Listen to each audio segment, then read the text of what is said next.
पर्यावरण का शाब्दिक अर्थ देखें, हमारे चारों तरफ का आवरण कि हम जिस तरह टेम्परेचर बढ़ता जा रहा है उसके कारणों पर अगर नहीं गए तो हमारी मानव सभ्यता के लिए बहुत बड़ी चुनौती हो जाएगी। आज हमने शहरीकरण इतना कर लिया है कि हम सजावटी पौधों तक ही सीमित हो गए। मतलब कंक्रीट की सड़कें और कंक्रीट के मैदान हो गए हैं और अब जहाँ तक अगर देखा जाए तो पर्यावरण के नाम पर जो पौधे लगाए जाते हैं वो भी ड्राइंग रूम तक सीमित हो चुके हैं। बिल्कुल बिल्कुल, वो जो इंडोर प्लांट्स की संस्कृति आई है या आउटडोर में वही सजावटी पौधे, वो क्या है, वो एक टेम्परेरी, उनका कोई ऑक्सीजन प्रोडक्शन या हम कार्बन एमिशन दोनों ही नहीं देख सकते। हम प्रकृति पूजा का देते थे, वो धीरे धीरे डिटोरिएट हुआ है क्योंकि हमारी भावनाओं को अलग कर दिया गया। हमारे देश का नहीं, विश्व का एक जलवायु एकदम चेंज हुआ है। इंडस्ट्रियलाइजेशन के दौर में यानी औद्योगिकरण के कारण हम लोगों ने इस प्राकृतिक यानी नेचुरल रिसोर्सेज को दोहन करना शुरू कर दिया। नमस्कार, मैं हूं आपके साथ प्रदीप आजाद। आज की इस चर्चा को हम आगे बढ़ाएं, शुरुआत करें, लेकिन उससे पहले मैं कुछ सालों पहले का वो नज़ारा अगर आपको याद हो कि जब आप किसी शहर से गुजर रहे हों, किसी हाईवे से गुजर रहे हों और आपके चारों तरफ हरियाली ही हरियाली नजर आती थी। रास्तों के दोनों साइड में बड़े बड़े पेड़ नजर आते थे और जहां पर कोई भी राहगीर अगर रुक कर अपनी थकान मिटाना चाहे, उस पेड़ की छाया में रुकना चाहे तो उसे काफ़ी आराम मिलता था। लेकिन अब अगर आज की तस्वीर पर नज़र डाली जाए तो आज जो हालात हैं वो आपसे और हमसे छुपे हुए नहीं हैं। आज के हालात और पुराने हालातों को, पुरानी तस्वीरों को अगर आप याद करेंगे तो आपको बिल्कुल अंतर नज़र आ जाएगा। अब आप समझ गए होंगे कि आज हमारी चर्चा दरअसल किस विषय पर है। हमारी चर्चा का आज का विषय हरियाली, और हरियाली पेड़ों के जरिए। और जब पेड़ पौधों की बात करते हैं तो सीधा एक ही शब्द जुबान पर आता है, पर्यावरण। पर्यावरण की रक्षा करना हम सब का दायित्व बनता है, ये हम सुनते आए हैं, पढ़ते आए हैं, लेकिन कितने लोग करते हैं? और अक्सर जब सरकारों पर बात आती है तो वहाँ से भी कई अलग अलग जवाब निकल कर आते हैं। लेकिन अगर माना जाए कि पर्यावरण को मजबूत बनाना होगा तो आपकी और हमारी सबकी जिम्मेदारी होगी। दरअसल अब हालात क्या हैं? पर्यावरण के पीछे केवल पेड़ पौधे के अलावा पानी भी आता है, हवा भी आती है, और हवा भी वाकई काफ़ी जहरीली हो चुकी है। जहाँ पर अब साधारण तौर पर भी कोई भी व्यक्ति अगर स्वच्छ हवा चाहता है तो उसे बहुत मशक्क़त करनी पड़ती है। आज कुछ चर्चा का यही मुद्दा होगा और आज इस विषय पर हमारे साथ चर्चा के लिए, बातचीत के लिए जुड़े हैं डॉक्टर मेघेंद्र शर्मा जी। पर्यावरणविद हैं, पर्यावरण की रक्षा के लिए लगातार अपने प्रयास जारी रखते हैं। पूरा दुनिया 5 जून को एक तारीख नियत तय की हुई है कि विश्व पर्यावरण दिवस मनाया जाता है, लेकिन हम कहेंगे कि अगर 5 जून की तारीख को अलग रख दिया जाए और पूरे 365 ही दिन अगर पर्यावरण दिवस मनाया जाए तो हालात कैसे होंगे? डॉक्टर मेघेंद्र जी, हम आपसे ही सवाल करेंगे कि हालात कैसे होंगे अगर पूरे 365 दिन हम इस दिवस को मनाएं। आपने शुरुआत ही बहुत अच्छी की है कि पर्यावरण, जैसा आपको विदित है कि पर्यावरण का शाब्दिक अर्थ देखें, हमारे चारों तरफ का आवरण। उस आवरण में वातावरण भी समाहित होता है और जलवायु भी समाहित होती है। हम देख रहे हैं कि आपने पिछले एरा को जोड़ते हुए वर्तमान हालत को जोड़ा है, तो निश्चित रूप से आप देखेंगे कि हमारे देश का नहीं, विश्व का एक जलवायु एकदम चेंज हुआ है। और मैं समझता हूँ कि बहुत ये मानवता के लिए भी एक चैलेंज आने वाला है कि हम जिस तरह टेम्परेचर बढ़ता जा रहा है उसके कारणों पर अगर नहीं गए तो हमारी मानव सभ्यता के लिए बहुत बड़ी चुनौती हो जाएगी। इस विषय में मैं बताता हूँ, एक छोटी सी एक शब्दों का आंकड़ा है कि एनवायरनमेंट इन्फ्लुएंस ऑर्गेनिज्म, यानी किसी भी ऑर्गेनिज्म को, चाहे वो लिविंग बीइंग हो चाहे वो नॉन लिविंग हो, यानी उसके सराउंडिंग के जो फैक्टर हैं उसको प्रभावित करते हैं। आज हमारा लिविंग बीइंग है वो हर तरह से फैक्टर से कैसे प्रभावित हुआ है उसको देखते हुए ये पर्यावरण का बहुत बड़ा अहम रोल होता है। आज हम देखते हैं कि वातावरण में यदि जंगलों में आग लगती है तो कहीं ना कहीं वो जो हमारा इकोसिस्टम है वो इम्बैलेंस हुआ है, और इस इम्बैलेंस के कारण सबसे ज़्यादा जो है तो वो मनुष्य है। हम देख रहे हैं कि पहले हम वृक्षों की पूजा किया करते थे और ऐसे पेरेनियल यानी बहुवार्षिक पौधे लगाया करते थे जो कि हजारों साल, उनकी 250-250 साल, 2-2 साल उनकी उम्र हुआ करती थी। आज हमने शहरीकरण इतना कर लिया है कि हम सजावटी पौधों तक ही सीमित हो गए। हमें उसकी जो पर्टिकुलर देखा जाए कि उसकी मेडिसिनल वैल्यू क्या है। मतलब कंक्रीट की सड़कें और कंक्रीट के मैदान हो गए हैं, और अब जहाँ तक अगर देखा जाए तो पर्यावरण के नाम पर जो पौधे लगाए जाते हैं वो भी ड्राइंग रूम तक सीमित हो चुके हैं। बिल्कुल बिल्कुल, वो जो इंडोर प्लांट्स की संस्कृति आई है या आउटडोर में वही सजावटी पौधे, वो क्या है, वो एक टेम्परेरी, उनका कोई ऑक्सीजन प्रोडक्शन या हम कार्बन एमिशन दोनों ही नहीं देख सकते। तो वर्तमान परिप्रेक्ष्य में जो आपने बात रखी है, मैं ये कहना चाहूँगा कि पर्यावरण की दृष्टि से जो ऐसे प्लांट हैं जो ऑक्सीजन देते हैं, जो हमारी एंशियंट साइंस की तरफ जाएं या एंशियंट वैदिक एरा की तरफ जाएं, तो हम बड़ वृक्ष को विशेष मानते थे, या हम बट के अलावा पीपल के वृक्ष को विशेष मानते थे, नीम के वृक्ष को हम विशेष रूप से महत्व देते थे। इसकी वजह थी, हम ये देखते हैं कि हमारी जो पूरा भारत का एक भौगोलिक स्थिति देखें तो बड़ा डाइवर्सिफाइड है। यानी हम ये देखते हैं कि जो वेरिएशंस हैं ये पूरे विश्व को समाहित करते हैं। यहाँ की जो प्रकृति हमने भगवान ने खजाना खोल के दिया है, तो ऐसी स्थिति में हमने प्रकृति के साथ खिलवाड़ किया है, जो कि विश्व गुरु के रूप में हम हर तरह से संदेश देते, हम प्रकृति पूजा का देते थे, वो धीरे धीरे डिटोरिएट हुआ है, क्योंकि हमारी भावनाओं को अलग कर दिया गया, हमारी आस्थाओं को अलग कर दिया गया। आज उसका प्रतिफल ये है कि हम इस पूरे टेम्परेचर को देख रहे हैं और बरसात के इम्बैलेंस को देख रहे हैं, जहाँ प्रेसिपिटेशन इतना बड़ा अब स्कैंटी हो गया है, यानी छितरा हुआ हो गया है। ये बहुत सारी प्रॉब्लम्स है ड्यू टू हमारा एनवायरनमेंट इम्बैलेंस हुआ है, इकोसिस्टम इम्बैलेंस हुआ है। क्योंकि मुझे याद है और आपको भी याद होगा कि जब बारिश हुआ करती थी तो पूरे शहर में एक साथ बारिश होती थी, और आज के हालात ये होते हैं कि आपसे 2 किलोमीटर या 1 किलोमीटर दूर अगर कोई व्यक्ति बैठा है, आप उससे अगर पूछ रहे हैं तो कहेगा कि मेरे यहाँ तो बहुत अच्छी बारिश है लेकिन आपके यहाँ नहीं है। बिल्कुल। तो ये जो चित्राहट वाली जो चीज़ आपने बताई, ये भी पूरी एक प्रकृति के साथ जो खिलवाड़ हम लोगों ने किया, ये शायद उसी का नतीजा है। मैं प्रदीप जी आपको बताना चाहूँगा कि हमारे देश का पूरा भूखंड को देखें तो बहुत कुछ हम एग्रीकल्चर सेक्टर पर डिपेंड हुआ करते थे किसी टाइम में। धीरे धीरे अर्बनाइजेशन के दौर में, शहरीकरण के दौर में, इंडस्ट्रियलाइजेशन के दौर में, यानी औद्योगिकरण के कारण हम लोगों ने इस प्राकृतिक यानी नेचुरल रिसोर्सेज को दोहन करना शुरू कर दिया। और ये कब से हुआ है? ये हमारा कॉलोनियल पीरियड यानी ब्रिटिश काल से। ब्रिटिशर्स को भारतीय नेचुरल रिसोर्सेज से कोई मतलब नहीं था। उन्होंने हमारे नेचुरल रिसोर्सेज को सबसे पहले लूटना शुरू किया। ये जब हम बात करते हैं 1857 से लेकर के, जब ये एक 100 ईयर्स का एरा हम देखते हैं, तो हमारे नेचुरल रिसोर्सेज को दोहन किया तो अंग्रेज़ों ने किया। ये डिटोरिएशन वहीं से शुरू हुआ है जी।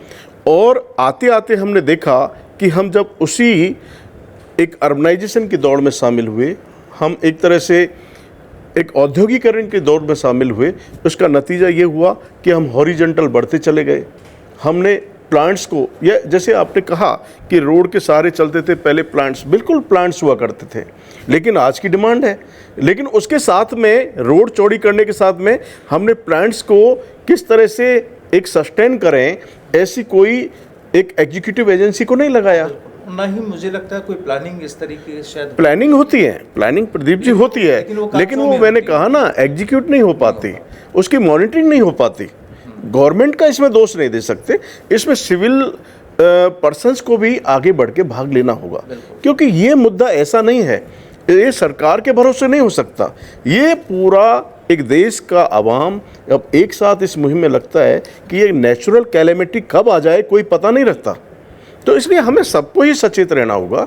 वृक्ष हम अपने लिए लगा रहे हैं, ये सोच के हम इसको आह्वान को लेंगे तो निश्चित रूप से हम एक वापस से इस नेचर को मेंटेन कर पाएंगे। हर एक व्यक्ति की जिम्मेदारी है, किसी एक बिल्कुल पर आप नहीं थोप सकते। मैं तो ये कहता हूँ होनी भी चाहिए, होनी चाहिए। लेना भी चाहिए इससे। अभी प्रदीप जी आप देख रहे हैं कि लोगों को स्वयं अनुभूति होने लगी है कि टेम्परेचर के इतने बढ़ने से हम किस तरह से अपने आप को बैलेंस कर पाएंगे या अपने आप को सस्टेन कर पाएंगे या नहीं। यदि ये टेम्परेचर, और एक कहावत है कि यदि पृथ्वी से यदि कीड़े मकोड़े यानी जितने भी ये आप देख रहे हो ना, ये नहीं रहें तो पृथ्वी 50 साल से ज़्यादा नहीं चल सकती, और मनुष्य नहीं रहे तो हजारों साल की और उम्र पा जाएगी। तो हमने इकोसिस्टम को, एक पेड़ को काटने का मतलब होता है कि कितने हमने कीड़े मकोड़े पक्षी, आपको कहाँ दिखते हैं आप चहचाट, आपको कहीं दिखती है क्या? तो ये बहुत बड़ा एक इम्बैलेंस, यानी मैंने कहा ना एनवायरमेंट इन्फ्लुएंस ऑर्गेनिज्म, तो ये एनवायरनमेंट किसको इन्फ्लुएंस कर रहा है? ऑर्गेनिज्म को। और ऑर्गेनिज्म में आप देख रहे हैं कि हमारी चिड़िया पक्षी कीड़े मकोड़े सब धीरे धीरे विलुप्त हो जाते हैं, विलुप्त हुए जा रहे हैं। और ये बहुत बड़ा फैक्टर होगा कि जिस दिन ये इस तरह की प्रजातियां विलुप्त होने लग गई तो हमारा धरती का, मैं कह रहा हूँ कि बहुत ज़्यादा जीवन नहीं हो सकता। क्योंकि प्रकृति के लिए शायद चाहे वो छोटा कीड़ा मकोड़ा ही क्यों ना हो, पक्षी क्यों ना हो, सबका अपना अपना एक जो देन होती है, प्रकृति के विकास की देन जो होती है, उनमें भी उनकी काफ़ी भागीदारी भी यहाँ पर मानी जा सकती है। प्रदीप जी, ये पारिस्थितिक तंत्र जिसको इकोसिस्टम बोलते हैं, इकोलॉजिकल एक पिरामिड बोलते हैं, उस पिरामिड में एक छोटा सा जो ऑर्गेनिज्म है जिसको यूनिसेलुलर, एक कोशिकीय कहते हैं, और ऊपर चलते चलते बहुकोशिकीय हो जाए, उन सबका अपना अपना एक महत्वपूर्ण योगदान है। तो इस पारिस्थितिक तंत्र को चलाने के लिए आप किसी को इग्नोर कर ही नहीं सकते। आज हम जिस तरह से पहाड़ों का खनन कर रहे हैं, ये इम्बैलेंस है। हम नदियों के रास्ते क्यों मुड़ते जा रहे हैं, क्यों डाइवर्ट होती जा रही हैं? इसकी वजह है कि हमने एग्रीकल्चर लैंड का विस्तार किया, हमने चेक डैम बनाए, हमने पानी को एग्रीकल्चर में लेकर के हमने बांध सुखा दिए। आज कोई कहता है कि बांध कहाँ गए? बांध इसलिए गए कि उस कैचमेंट एरिया में हमने एग्रीकल्चर शुरू कर दिया। मुझे लगता है किसी युवा अगर पीढ़ी से अगर आप पूछें कि बांध क्या होता है तो शायद उन्हें प्रॉपर जानकारी भी नहीं होगी, क्योंकि देखा ही नहीं होगा। निश्चित रूप से मानिए, जो आज हमारी वाटर बॉडीज का हाल हो रहा है, इन तालाबों का, इन झीलों का, वो आने वाली पीढ़ियां कागजों में देखेंगी, क्योंकि नेचुरल रिसोर्सेज को हमने इस तरह से, वहाँ तरह तरह के फार्म हाउस की संस्कृति आ गई है। बीच में जहाँ एक फ्लड प्रोन एरिया, यानी बाढ़ के जो पानी का ढलान का एरिया होता था, बहाव एरिया होता था, उनको ख़त्म कर दिया। हमने प्रकृति के साथ में कहाँ छेड़छाड़ नहीं की। हमने शौक मौज के लिए, आपने देखा होगा कि जहाँ भी वैलीज हैं, जहाँ पानी के अच्छे स्रोत हैं, वहाँ हमने होटल व्यवसाय शुरू कर दिया, हमने फार्म हाउस शुरू कर दिए, बड़ी बिल्डिंगें शुरू कर दी। तो ये एक तरह से हम लोग अपने पैरों पर कुल्हाड़ी मार रहे हैं।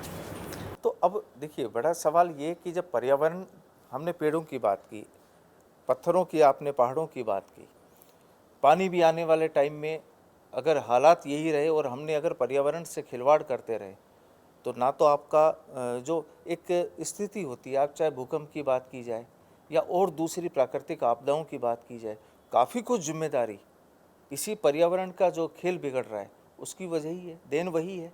वही आप देख रहे हैं। सबसे बड़ा तो आप क्लाइमेटिक चेंजेस ये देख रहे हैं कि जो बड़े बड़े हिमखंड, अंटार्कटिका का आपने नाम सुना होगा, उसके तीसरे चौथे अभी भी यूरोप की बराबर एक हिमखंड भाग टूट करके और समुद्र में गया है। और वो हिम के अंदर जो एनर्जी थी, यानी कि जो एक इंस्टेंट एनर्जी जिसको बोलते हैं, उसके कारण समुद्र का तापमान बढ़ा। आज समुद्र का तापमान भी 37 डिग्री पहुंच चुका है। यानी हम पहले ये सोचते थे 25 डिग्री के बाद में साइक्लोन की शुरुआत हो जाती है, तो हमने समुद्र को गर्म कर दिया, समुद्र के इकोसिस्टम को इम्बैलेंस कर दिया। वहाँ के जीव जंतुओं के साथ में क्या हो रहा है ये आप सिचुएशन देख ही रहे हो। इसके बाद हम चलते हैं कि धीरे धीरे हमने प्लांट जो एक तरह से एक शहरीकरण की आड़ में जिस तरह काटना शुरू किया है, उससे हमारी जो एयर की एक क्वालिटी थी वो पूरी प्रभावित हो चुकी है। एयर के जितने पॉल्यूटेंट्स हम देख रहे हैं वो माइक्रोप्लास्टिक के रूप में हमारी बॉडी के अंदर जा रहे हैं, उनको शक करने वाले कोई नहीं बचा। तीसरी चीज़ हम देख रहे हैं, पहाड़ों की तरफ जाते हैं तो पहाड़ धीरे धीरे हमारे ग्लेशियर पिघलते जा रहे हैं। हमने उसको एक तरह से जैसे बोलते हैं ऐसा डेस्टिनेशन बना दिया टूरिज्म का, तो एक जो भी सोचता है वो वहाँ टूरिज्म के रूप में जाता है, उन पहाड़ों पे गंदगी फैला के आता है।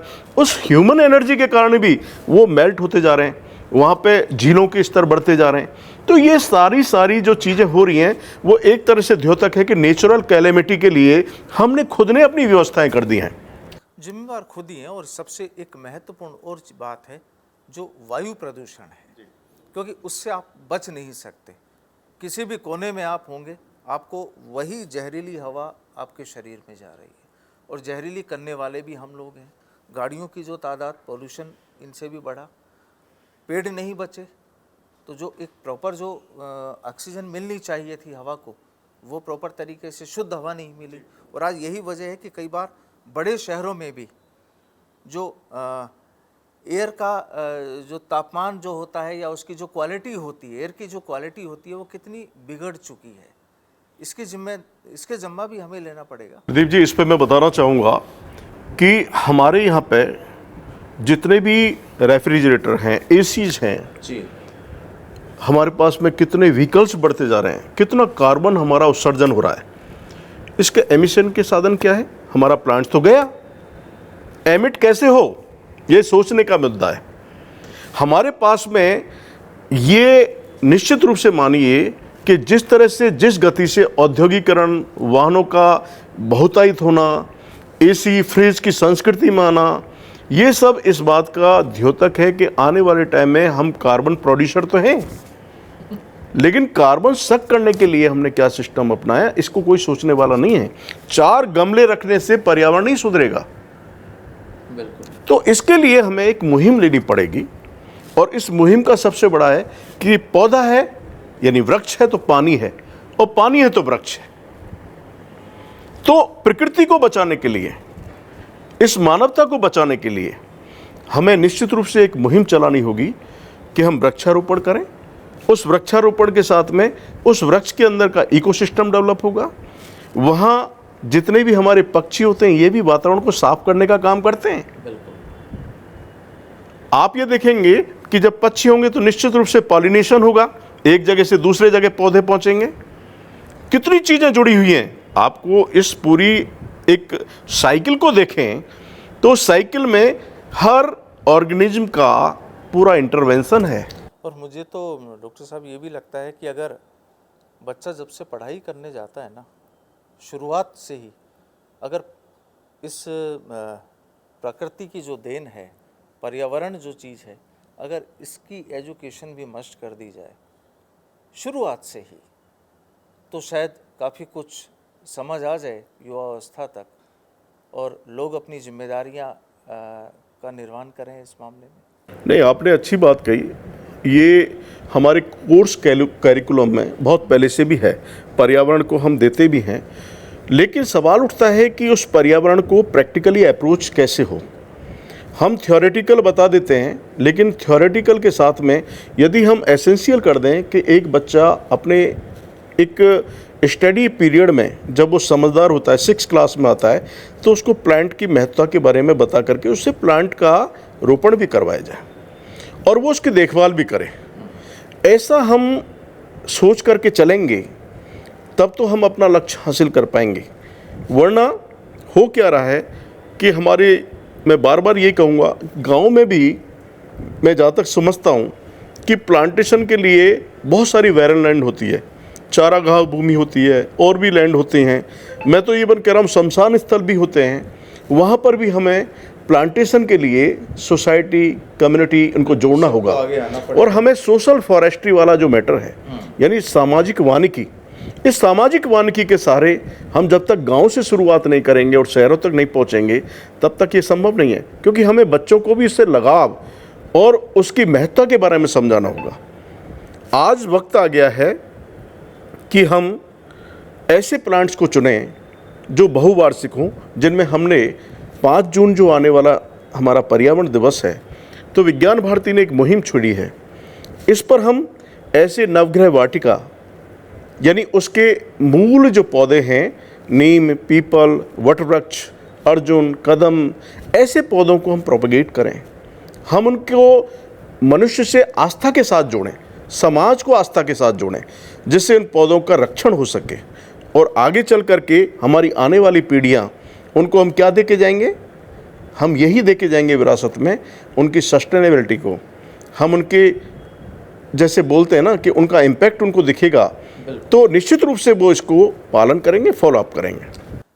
तो बिल्कुल देखिए, जो चर्चा हुई, और हम तो ये कहते हैं कि प्रैक्टिकल भी होना ज़रूरी है। जैसे कि डॉक्टर साहब ने भी कहा कि थ्योरेटिकल से हटकर अगर हर इंसान एक एक वृक्ष की, एक एक पौधे की जिम्मेदारी भी ले ली है, उसे पालने पोसने की तरह उस पूरा ध्यान उसका रखा जाए, जिस तरीके से कि आप अपने घर में अपने बच्चों को पालते पोसते हैं, उन्हें बड़ा करते हैं, ठीक उसी तर्ज पर अगर पेड़ों के प्रति भी हम अपनी ये संवेदनाएं जताएं, प्रैक्टिकल काम करें, तो ठीक है। आने वाले वक्त में विकास की बात जब करते हैं तो कंक्रीट का माहौल तो नज़र आएगा, लेकिन अगर पैरेलल उसके साथ साथ अगर हम अपनी हरियाली वाली जिम्मेदारी को भी निभाते चलें, तो शायद उतनी तकलीफ़ नहीं होगी, ना ही वो हालात ऐसे होंगे कि आज पीने को पानी नहीं है, पानी है तो गंदा है, हवा नहीं है और मिलती है तो दूषित है।